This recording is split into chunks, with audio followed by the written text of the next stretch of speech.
Saúde os irmãos com a graça e a paz de Cristo. Amém? Vamos abrir a nossa Bíblia no Salmo 67. Salmo de número 67.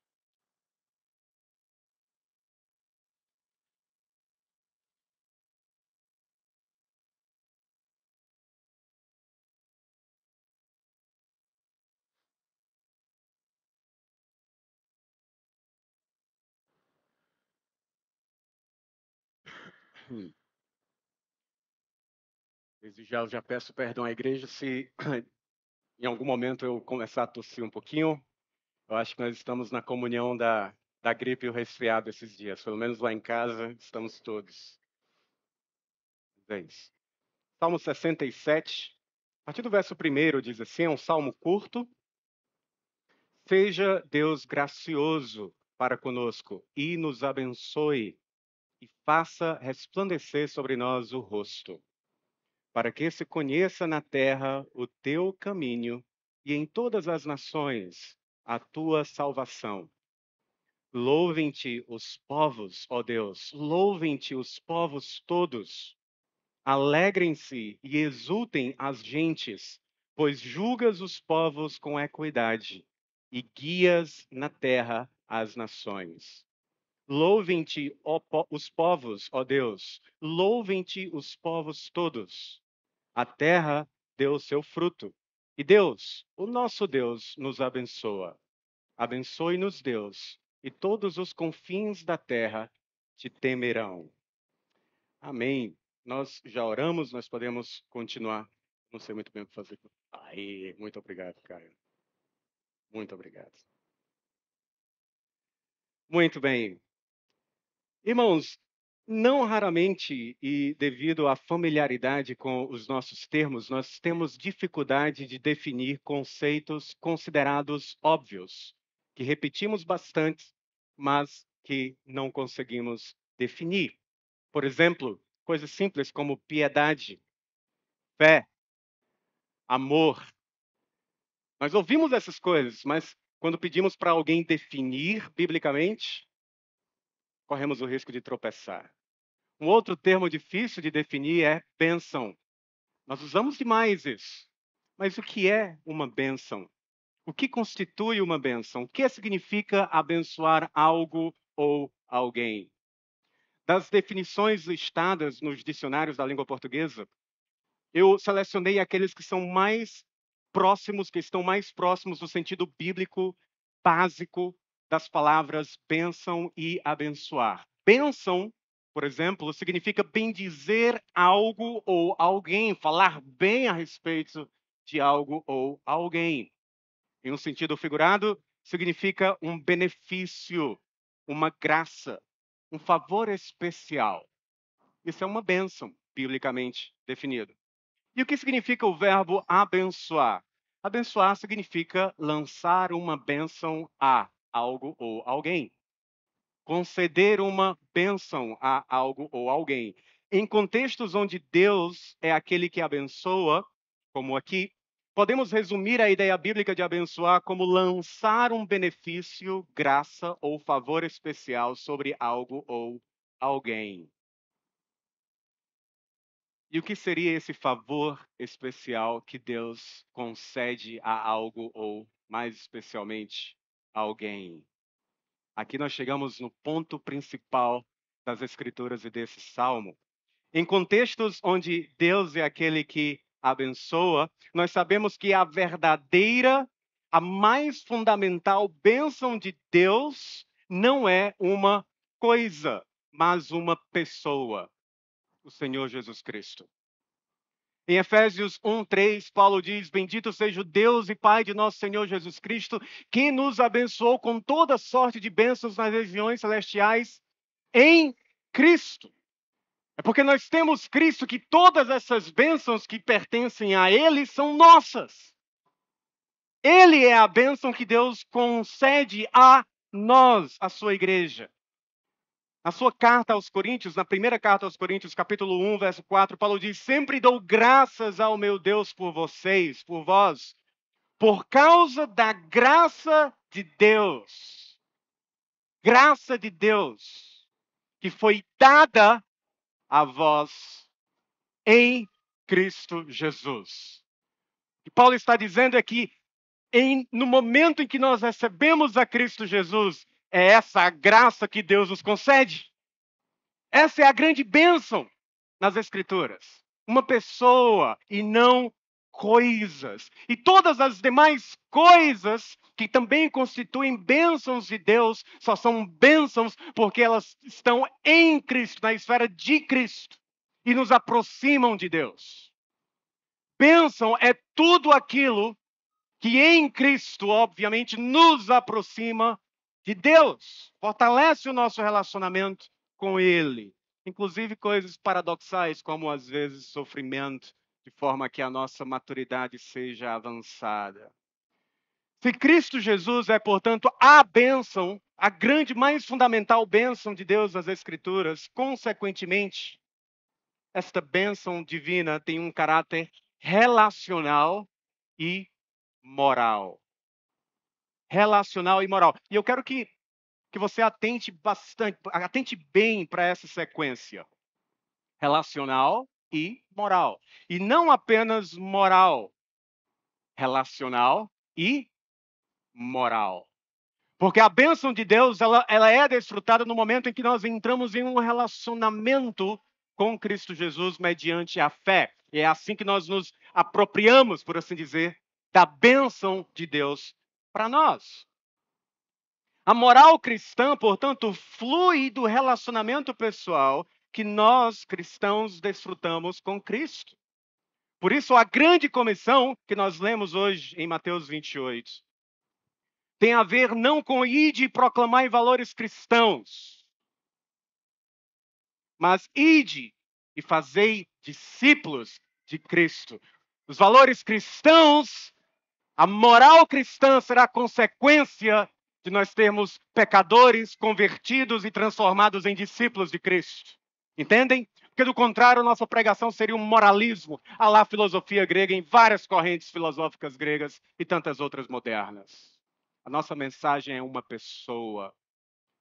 E esta mensagem transforma, e aí nós temos os valores cristãos. Pois bem, a verdadeira e mais fundamental bênção de Deus não é uma coisa, mas uma pessoa, Jesus Cristo.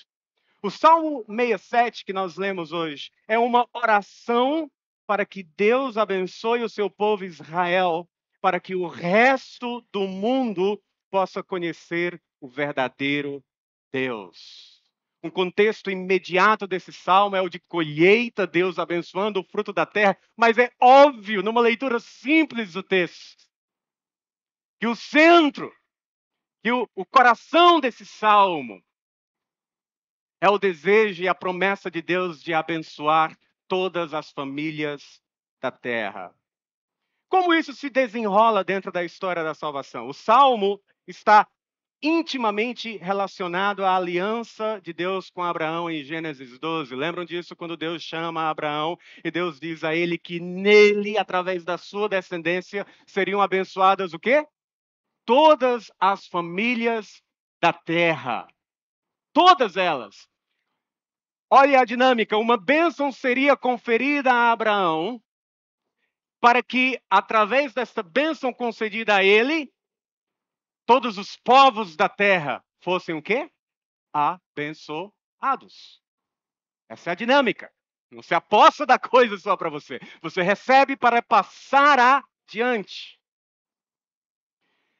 Mas não somente com o relacionamento desse texto, e é interessante observar e ler as Escrituras com bastante cuidado e perceber como ela vai ecoando outros trechos, né, da Bíblia e como ela vai usando e elaborando e expandindo esse conhecimento, porque o salmista está, obviamente, mantendo a aliança de Deus na mente enquanto ele ora a Deus e, ao mesmo tempo, ele faz uma alusão à bênção sacerdotal em Números 6. Olhe, por exemplo, quando ele diz no finalzinho do verso 1, e faça resplandecer sobre nós o seu rosto. Lembram da bênção arônica, da bênção sacerdotal em número 6, no verso 25, ele diz, o Senhor faça resplandecer o seu rosto sobre vós e tenha misericórdia de vós. A ideia de resplandecer o seu rosto sobre nós é uma ideia de um relacionamento íntimo e pessoal com Deus. Quando nós abençoamos dessa forma, nós estamos desejando, orando, para que indivíduos anteriormente inimigos de Deus, ninguém vai ficar surpreso de eu dizer isso, sejam reconciliados com Deus. Tenha um relacionamento pessoal com Deus. É essa oração que eu faço pelo meu filho todos os dias. Que o Senhor faça o seu rosto resplandecer sobre ele e lhe dê paz, a paz de Cristo Jesus. E desde Gênesis 3,15, quando Deus menciona que o descendente da mulher feriria a serpente, as Escrituras deixam claro que a bênção pela qual Deus resgataria a sua criação seria uma pessoa. Desde Gênesis 3, um dos passos decisivos de Deus em seu plano de salvação foi dado justamente em sua aliança unilateral com Abraão em Gênesis 12. Como eu já mencionei, nela Deus promete que todas as famílias da terra seriam abençoadas. Abençoadas, uma bênção seria lançada sobre todas as famílias mediante a descendência de Abraão. Isso foi apenas parcialmente cumprido em Isaac. Nós sabemos disso. Deus estava desenvolvendo isso. Porque Paulo nos diz que o cumprimento decisivo se deu onde? Em Cristo Jesus. Paulo fala que Cristo Jesus, em Gálatas 3, é a semente a qual Deus havia mencionado a Abraão. A promessa, irmãos, dizia respeito a Jesus. Se você abrir a sua Bíblia em Gálatas capítulo 3,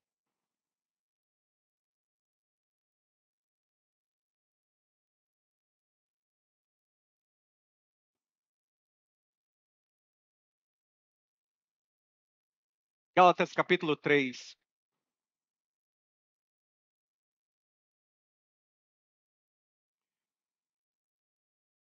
veja o verso 16. Ora, as promessas foram feitas a Abraão e ao seu descendente. Não diz e aos descendentes, como se falando de muitos, porém como de um só. E ao teu descendente, que é quem? Cristo, a personificação de Israel.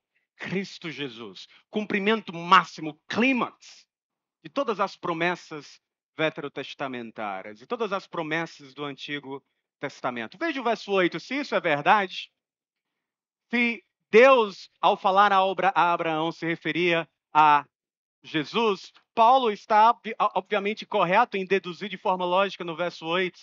Ora, tendo as Escrituras previsto que Deus justificaria pela fé aos gentios, ele pré-anunciou o quê? O Evangelho a Abraão. Em ti serão abençoados todos os povos.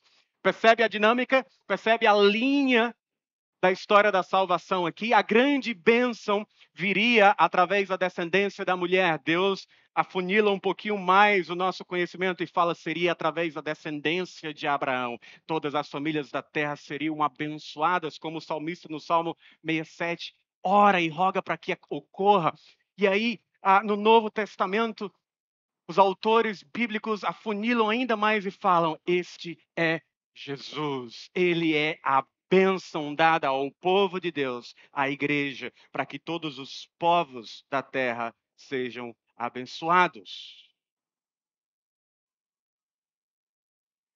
João Calvino, ao comentar esse salmo, o Salmo 67, ele diz: o Salmo 67, abre aspas, contém uma oração por uma bênção sobre a igreja.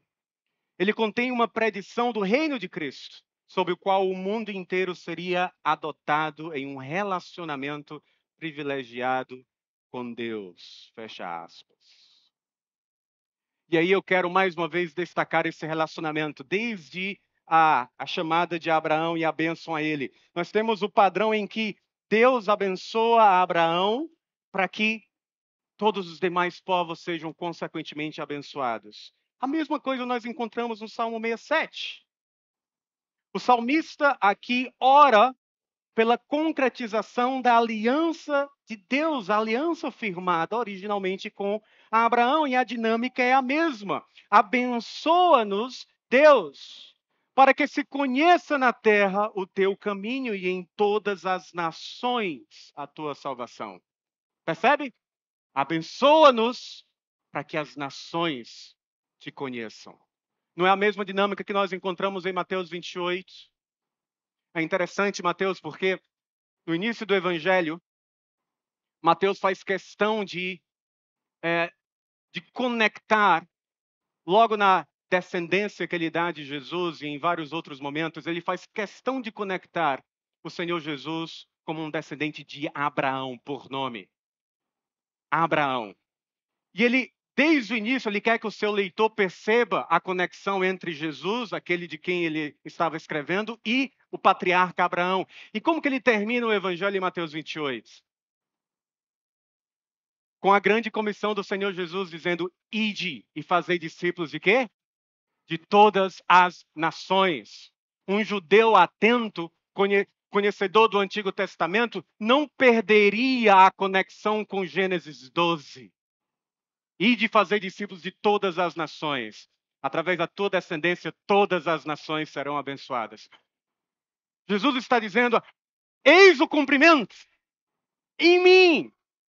E através de missões, através da proclamação do Evangelho de Cristo Jesus, nós temos o cumprimento da promessa de Abraão, desta bênção a todas as nações, nós temos o cumprimento do Salmo 67, e dessa forma, então, o Salmo 67 é uma versão veterotestamentária do Venha a nós o teu reino.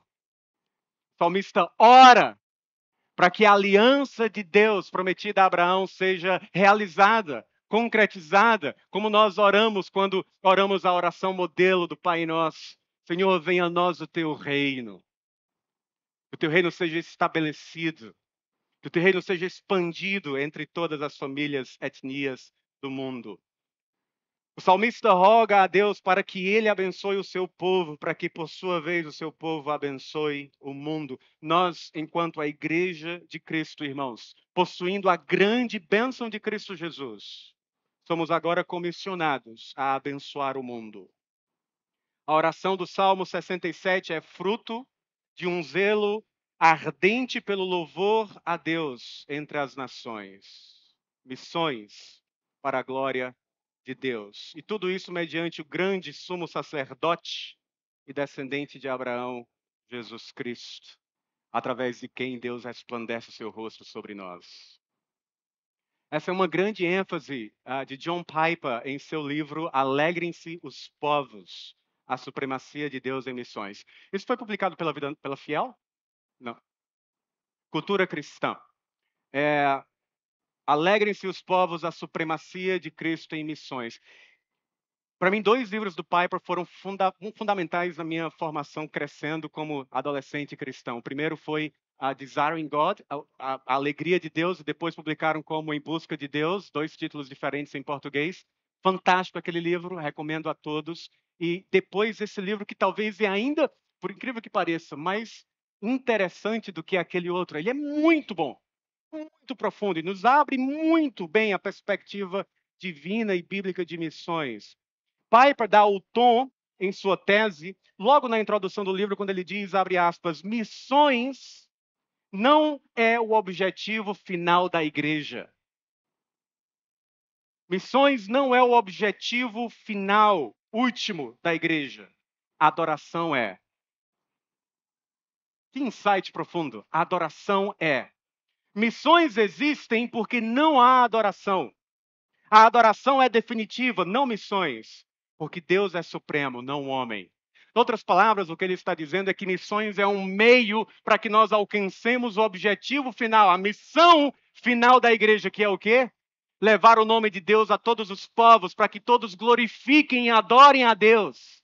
Nós estamos aqui para isso, para proclamar a Cristo Jesus, para que Deus seja adorado, e isso é feito através de missões. É um meio. No fim, quando Cristo voltar, missões acabará, mas a adoração continuará por toda a eternidade. No outro lugar, ele continua dizendo, abre aspas, missões existem porque o conhecimento de Deus, o louvor a Deus, a satisfação em Deus e o temor de Deus estão ausentes entre as nações. E é por isso que o salmista aqui ora para que o reino de Deus invada a terra e para que Deus seja conhecido entre as nações, louvado, desfrutado e temido. E porque essas coisas não existem fora da igreja, missões existem para que elas ocorram.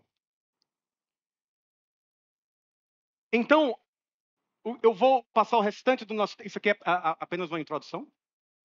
Nós vamos passar o restante do nosso tempo pensando em algo mais específico. Uma vez que o salmista ora para que Deus seja, para que o povo seja abençoado de forma que as nações conheçam, louvem, desfrutem, temam a Deus, como que essas coisas ocorrem? O que tipo de conhecimento nós devemos levar? 3 coisas eu quero destacar. Por que que ele ora para que isso ocorra? Porque Deus é gracioso, porque Ele é justo e porque Ele é soberano. O ponto principal do Salmo aqui não é somente que Deus quer ser conhecido, louvado, desfrutado e temido, mas que Deus nos abençoa com Cristo Jesus, a grande bênção, a grande graça de Deus, para que sejamos uma bênção para as nações da terra. E isso se dá através do cumprimento da missão da igreja de ir ao mundo e fazer discípulos, proclamando o evangelho de Jesus Cristo mediante o poder do Espírito Santo para a glória de Deus Pai. Agora sim, pelo que Deus quer ser conhecido, louvado, desfrutado e temido. A primeira coisa é porque o nosso Deus é um Deus gracioso.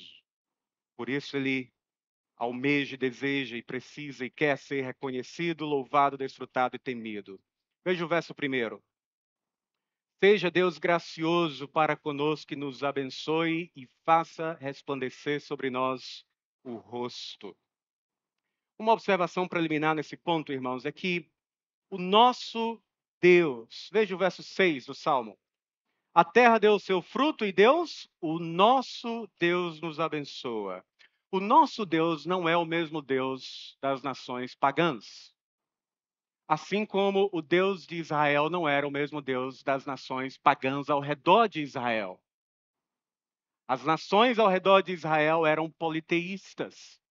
As nações ao nosso redor, aqueles que não são de Cristo Jesus, são materialistas. Eles têm outros deuses. Individualistas, idólatras e várias outras coisas. Este é o homem sem Cristo. Era isto que eu era sem Cristo Jesus, é isto que você era sem Cristo Jesus. Mas o nosso Deus não é o mesmo Deus das nações pagãs.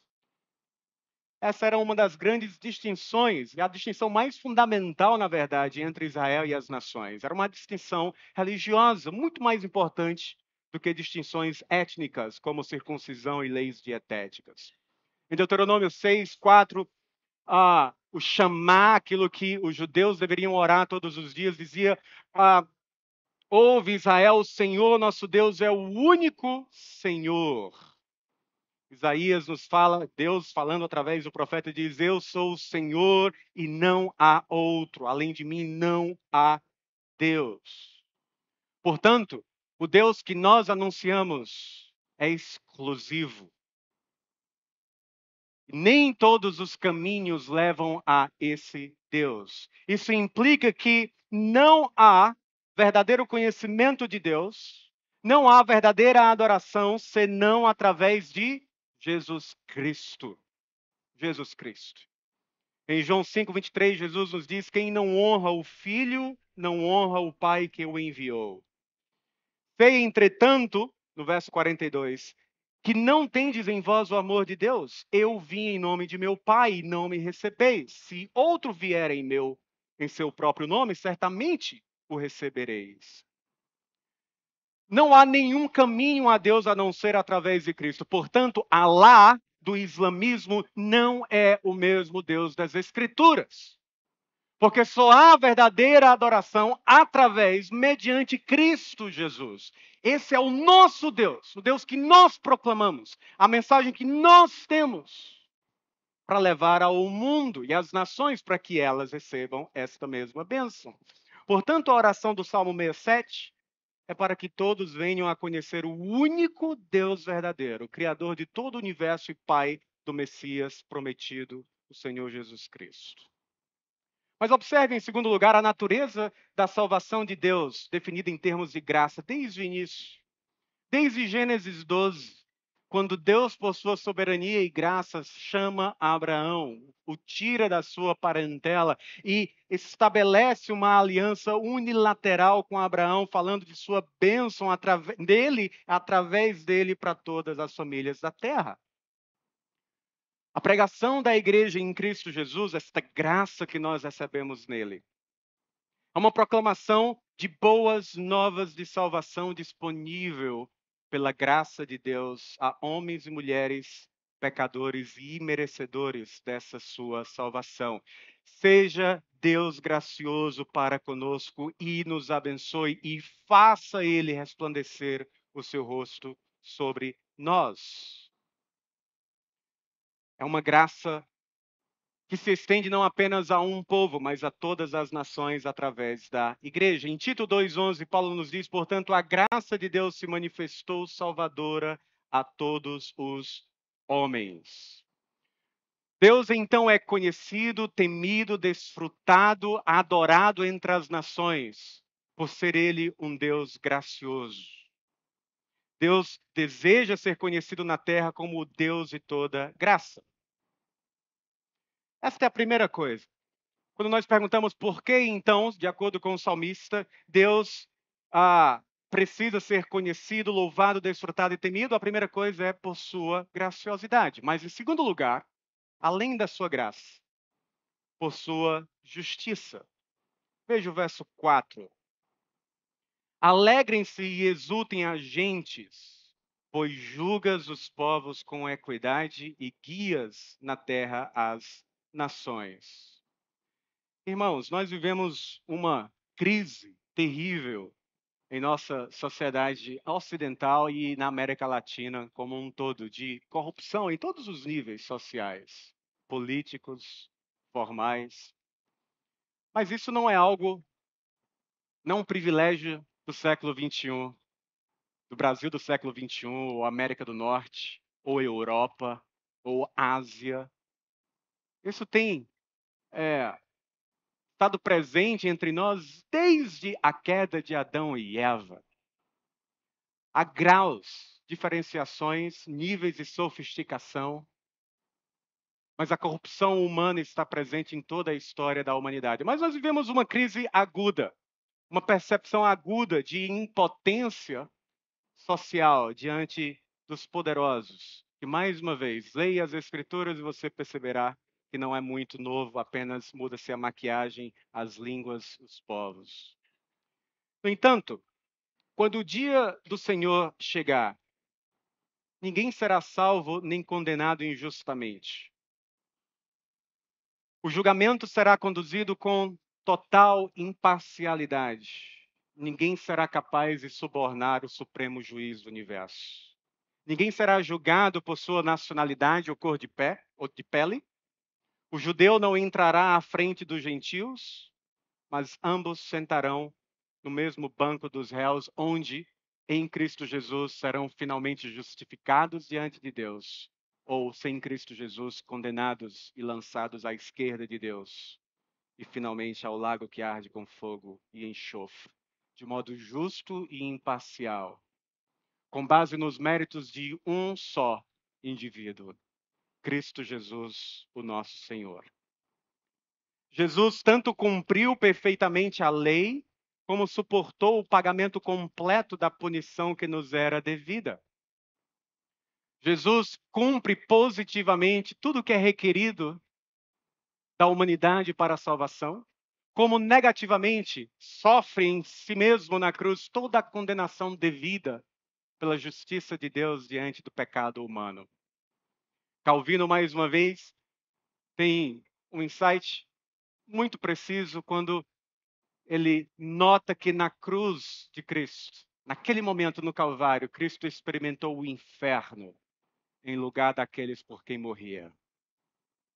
Porque essa era a condenação do pecado, devida ao pecado, e ele levou sobre si. Ele transferiu para nós a sua justiça e, ao mesmo tempo, tomou sobre si a nossa condenação, e é isso que nós chamamos essa troca maravilhosa. a justiça de Deus em nós por nossa condenação sobre ele. Paulo nos diz em 2 Coríntios 5, ora, tudo provém de Deus, que nos reconciliou consigo mesmo por meio de Cristo e nos deu o ministério da reconciliação. No verso 21 ele diz, aquele que não conheceu o pecado, ele o fez pecado por nós, para que nele fôssemos feitos justiça de Deus. Quando o salmista ora, e ele nota que os povos se alegrarão e exultarão, esse cumprimento se dá em Cristo Jesus, porque ele julga os povos com equidade em Cristo Jesus. Isto é cumprido. Em Cristo os povos são julgados e finalmente permanecerão de pé ou cairão. Portanto, não há injustiça de Deus nem na salvação do pecador arrependido, nem na condenação do pecador empedernido. E Deus deseja ser conhecido na terra como Deus de justiça e equidade. Então, quando nós perguntamos pelo que Deus quer ser conhecido, louvado, desfrutado e temido, eu já mencionei por sua graça, por sua justiça, e a última coisa que eu quero notar nesse salmo, por sua soberania. Veja mais uma vez o verso 4, alegrem-se. O verso 4, que por sinal é o centro desse salmo. Alegrem-se e exultem agentes, pois julgas os povos com equidade e guias na terra as nações. Ao longo da longa história da humanidade, impérios e nações têm tido imenso sucesso em dominar e subjugar outras nações e impérios. Para mim, nenhum império é mais fascinante do que o Império Romano, tão vasto e no poder por tanto tempo. É difícil encontrar na história da humanidade que nós conhecemos registrada um império tão poderoso, tão vasto e que durou por tanto tempo. No entanto, cada ano, cada momento, cada domínio estava sob o domínio e a soberania do nosso Deus. Nenhum governo jamais foi capaz de prevalecer contra o governo de Deus. É Deus quem fixa o tempo e os seus limites. Paulo deixa isso claro em Atos 17, 24 a 26, quando diz que Deus fez o mundo e tudo o que nele existe, sendo ele Senhor do céu e da terra, não habita em santuários feitos por mãos humanas, mas dá a todos a vida, a respiração e tudo mais. De um só fez tudo o que há sobre a terra e fixou os tempos previamente estabelecidos e os limites da sua habitação. Daniel 2, capítulo 20, verso 21, ele nos diz, seja bendito o nome de Deus de eternidade a eternidade, porque dele é a sabedoria e o poder. É ele quem muda o tempo e as estações, remove reis e estabelece reis. Ele dá sabedoria aos sábios e entendimento aos inteligentes. Deus é soberano sobre as nações, ele é soberano sobre os esforços missionários, ele é soberano. E isso é um motivo de extremo conforto para nós, a Igreja de Cristo Jesus. Porque, irmãos, nós não precisamos do consentimento de governos, de presidentes, de superiores tribunais federais ao redor do mundo para termos sucesso na pregação do Evangelho. Estão me ouvindo? Eu não preciso que o governo me seja favorável. Eu não preciso que o governo seja amigo da agenda que parece com a agenda bíblica. Eu não preciso de nada disso para que o evangelho avance. Pelo contrário, a história tem demonstrado que em épocas em que poderosos e governos são mais amigos da igreja, parece que a igreja mais regride. Mais se conforma com esse mundo, com o establishment, e perde a sua influência. Dê uma olhada na China, comunista, terrível, perseguidora da igreja de Cristo Jesus, mas como uma igreja cristã virtuosa, corajosa, crescente, uma das que mais cresce no mundo inteiro, frutificando, estabelecendo raízes firmes, fazendo discípulos em todo aquele vasto território, saudável. E em vários outros países onde a igreja é perseguida, basta você se familiarizar com o site do Portas Abertas. Porque Deus é soberano. E é óbvio, nós oramos, e Paulo nos estimula, escrevendo a Timóteo, que nós oremos para que haja paz. É óbvio, nós não almejamos sofrimento pelo sofrimento, mas nós não dependemos da paz de homens para cumprir a missão de ser uma bênção para todas as nações, entende? Que Deus é soberano e Ele julgará no final com equidade e justiça. E é Ele quem guia as nações na terra. Isso é um consolo para mim. Eu preciso de apenas uma autoridade, daquele que diz: toda a autoridade me é dada no céu e na terra. Portanto, ide e fazei discípulos. Deus deseja ser conhecido na terra, adorado, temido e desfrutado por ser um Deus gracioso, por ser um Deus justo, por ser um Deus soberano. Alegrem-se e exultem os gentios, pois julgas os povos com equidade e guias na terra as nações. Eu quero concluir com apenas alguns pensamentos aqui, irmãos. A grande bênção de Deus para nós, e é a bênção que nós compartilhamos para os demais, é Cristo Jesus. Primeira coisa que eu quero destacar é que, porque Deus é soberano, Ele manifestará a sua graça e será conhecido entre as nações. E essa obra ninguém pode deter, como eu já introduzi para você.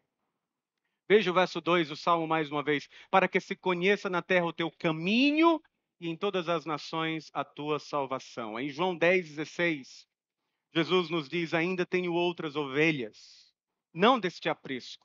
A mim me convém conduzi-las, elas ouvirão a minha voz. Então haverá um rebanho e um pastor.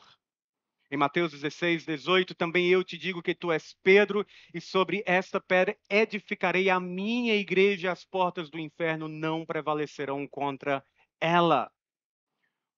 O que mais poderia encorajar mais a igreja em sua obra missionária?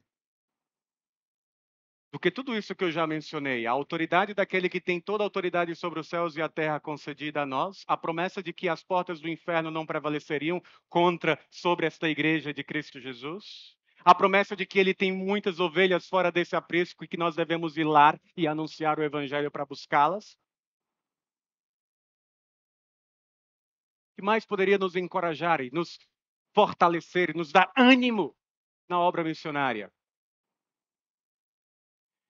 Em Apocalipse 5:9, nós lemos que os anciãos adorando ao Senhor, louvando ao Senhor, porque o sangue desse cordeiro foi suficiente para comprar homens, mulheres de todos os povos, línguas, etnias e nações. Lembram disso? Eles já foram comprados, irmãos. O nosso papel e a nossa missão agora é ir lá e buscar aquilo que já é de Cristo Jesus, entende? Esse é o nosso papel. A graça, a força é dele. Eles foram comprados. Nós devemos ir agora. É papel da igreja fazer isso. Já no Salmo 67, venha a nós o teu reino, Senhor, estabelece, realiza, concretiza a tua aliança. Na oração que o Senhor Jesus nos ensina, venha a nós o teu reino. Vão, façam discípulos, já estão comprados, já são meus. Nós temos então a soberania de Deus ao nosso lado, como um motivador, um encorajador de missões. Segundo, mais uma vez voltando agora para John Piper, missões não é o objetivo final da igreja, a adoração é. Missões existem porque não há adoração, porque a adoração está ausente. A adoração é definitiva, não missões, porque Deus é supremo e não o homem. Alguns são chamados para ir, outros são chamados para enviar. Nós sabemos que em mensagens missionárias Isso é algo que nós repetimos constantemente. Bíblico, e é exatamente isso. Alguns vão, outros enviam e dão suporte. Nós temos o missionário profissional que vai, e obviamente alguém vai dizer, mas todos são missionários. É verdade. Nós temos o profissional missionário. O missionário profissional é o que vai, dedica-se integralmente a isso, e nós temos o profissional missionário. Todos nós aqui, obviamente, somos chamados para evangelizar e compartilhar essa bênção com os povos, os nossos colegas de trabalho, de faculdade, vizinhos. É óbvio. Mas existe mais em missões do que somente isso. Existe o envolver-se com missões transculturais. Quer seja no agreste pernambucano, que é quase uma outra cultura, nos povos ribeirinhos, no meio do Amazonas, em outros continentes e países. Uns são chamados para ir, outros para enviarem. Deus concede recursos à igreja para que sejam aplicados para alcançar povos. E o objetivo dessas missões é para que Deus seja adorado. Eu tenho um amigo, pastor de uma igreja muito preciosa. E a última vez que eu perguntei isso, porque eu gosto de perguntar constantemente, não faz muito tempo, mas eu perguntei a ele: olha, quantos missionários a igreja, para quantos missionários a igreja tem adotados hoje? Falou, para nossa vergonha, 47. Para nossa vergonha, 47. Que nós precisávamos adotar mais e precisamos adotar mais. Um dos melhores pregadores que eu conheço no Brasil é um homem chamado, você não conhece, é um homem chamado Almir Marcolino, pastor batista regular, lá em Juazeiro do Norte, Cariri. Um homem com uma cultura extrema, muito crente, um expositor bíblico primoroso. Está na mesma igreja, eu acho que há quase 40 anos agora. E a última vez, que há mais de uma década atrás, ou seja, eu tinha uns 15 anos, quando eu falo essas coisas, eu tenho que lembrar que agora, há algum tempo atrás, e ele lamentava no púlpito porque dizia que o alvo da igreja era que 50% de toda a receita anual fosse para missões, e ainda não tinham chegado nisso. Era o mínimo que ele queria. E eu não sei se isso é uma das 9 marcas da igreja saudável, que agora são 11, mas se não for, deveria ser, e termos a 12ª, mas missões é uma marca de uma igreja saudável. Porque nós não somos chamados apenas para a comunidade local, irmãos. Nós somos chamados para que os povos sejam abençoados com a bênção de Cristo Jesus. Amém? Terceiro lugar, nós somos abençoados, e último, nós somos abençoados para abençoar o mundo, indo e fazendo discípulos e proclamando o evangelho do perdão de pecados mediante fé em Jesus Cristo, pelo poder energizador do Espírito Santo.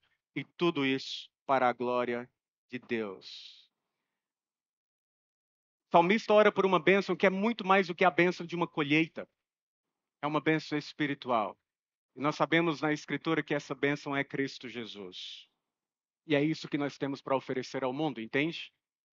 A igreja é chamada, acima de qualquer coisa, antes de qualquer coisa, para proclamar o Evangelho do Senhor Jesus Cristo. É nisso que nós devemos investir tempo, recursos e energia. A missão da igreja, preste atenção, não é reformar sistemas políticos ou governos. Até mesmo as reformas moral e social são consequências da missão da igreja, que é reformar pecadores empedernidos pela mensagem de perdão do Evangelho de Cristo Jesus. Entende? E o demais é consequência. Para isso nós somos chamados. E o tempo é curto. Temos pouco tempo para anunciar esta mensagem, para levar esta bênção aos povos. A reforma do pecador arrependido e transformado pela proclamação do Evangelho da reconciliação de Cristo Jesus é a nossa missão. E é aquilo pelo que o salmista no Salmo 67 ora a Deus. Por último ainda, eu chamei a atenção da igreja enquanto coletivo, mas agora eu quero encerrar focando em você? Quanto das suas orações são concentradas em missões, em interceder por missionários ao redor do mundo? Quantos você conhece? Com quantos você se envolve espiritualmente, psicologicamente encorajando-os, orando por eles, recebendo os boletins informativos e de fato lendo? Irmãos, essas duas coisas, dois disclaimers. Primeiro, nós estamos num momento interessante da igreja em que a gente está considerando a possibilidade de enviar o pastor Gilson. Se isso ajuda ou não, quando eu recebi o convite para pregar e decidi pregar nesse texto, não tinha a mínima ideia de que o pastor Gilson estava sendo chamado ou estava considerando ser missionário. Esse é o primeiro disclaimer. Mas, de uma forma ou de outra, é bíblico. A segunda é que eu sou missionário. Então aí entra aquela... Está puxando para o lado dele. Aí você considere como você quiser, tá? Mas como missionário, então, eu posso dar esse exemplo. A gente envia boletins informativos, você sabe disso. Missionários fazem isso e devem fazer, prestar contas. Se o missionário não presta contas, você deve chamar a atenção dele e ter muito cuidado. Ele precisa prestar contas do que está fazendo, mandar o boletim. A gente manda através de um sistema em que a gente sabe quem lê os nossos e-mails. E eu mando 2 e-mails, um em inglês, porque tem um grande número de mantenedores e parceiros de oração, etc., nos Estados Unidos, na Inglaterra, e eu mando um em português. Os que eu mando em português é muito mais do que o que eu mando em inglês, em termos de números. Em termos de porcentagem e de pessoas que leem ou respondem, é uma vergonha. Os americanos e ingleses leem, respondem, oram, não precisam responder todas as vezes, mas eles de vez em quando fazem questão de dizer: eu li, eu estou orando, estou preocupado com isso, e estamos juntos, estamos aqui com você. Os brasileiros, como não é muita surpresa, é uma vergonha. Mas eu continuo falando por aí afora que nós aprendemos um pouco mais a fazer missões no Brasil, mas não muito bem. Treinamos mal nossos missionários. Eu não sei se nós cuidamos muito bem deles. Quantos você, não igreja, você, por quanto você ora constantemente? Quantos você conhece mais uma vez? Quantos você pediu para receber boletim informativo para se envolver com missões? Com quantos você contribui financeiramente? Não com a igreja é outra responsabilidade sua. A igreja é uma coisa, a igreja precisa investir em missões, mas e você? Quanto você investe em missões daquilo que Deus tem te dado, que não é seu a priori, no início de tudo? Seja Deus gracioso para conosco e nos abençoe. E faça resplandecer sobre nós o rosto, para que se conheça na terra o teu caminho e em todas as nações a tua salvação. Como isso será possível se eles não ouvirem o evangelho? E como eles ouvirão se eles não forem enviados? Vamos orar. Senhor Deus, venha a nós o teu reino, seja feita a tua vontade na terra e no céu, Pai. Rogamos para que o Senhor continue a usar-nos enquanto igreja aqui em São José dos Campos, ó Pai, situada aqui nesse prédio. E use-nos individualmente, Senhor. Os lugares onde o Senhor nos colocou, os trabalhos, os ambientes onde nós temos acesso, para que, ó Senhor, levemos esta bênção de Cristo Jesus a outros. E que através do nosso esforço individual e coletivo, o teu nome seja conhecido, adorado, desfrutado e temido entre as nações. Nós oramos em nome de Cristo Jesus, a tua bênção. Amém.